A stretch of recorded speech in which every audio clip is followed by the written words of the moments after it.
As of 4 a.m. ngayong araw, huling nakita ang kanyang sentro sa layong 245 kilometers silangan ng Borongan City, Eastern Samar.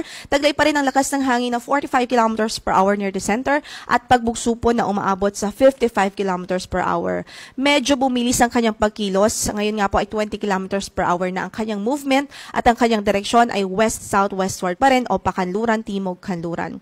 Bagamat nasa dagat pa rin ang kanyang sentro, sa kasalukuyan ay nakakaranas na nga po ng malakas hanggang sa matitinding pagbuhos ng ulan ang malaking bahagi ng Visayas at Southern Luzon, maging ang ilang bahagi ng northern portion ng Mindanao.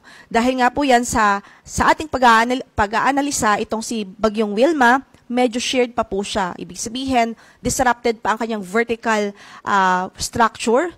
So, hindi pa ganun kalakas ang kanyang sirkulasyon. And as a result, medyo kalat-kalat pa po yung kanyang kaulapan, yung mga pagulan na related po sa kanya. So, hindi pa compact doon sa sentro. Kaya ngayon pa lang, actually, since yesterday ay nakaranas na po ng mga pag-ulan ng malaking bahagi ng Visayas at even yung mga Southern Luzon area at ang northern portion ng Mindanao.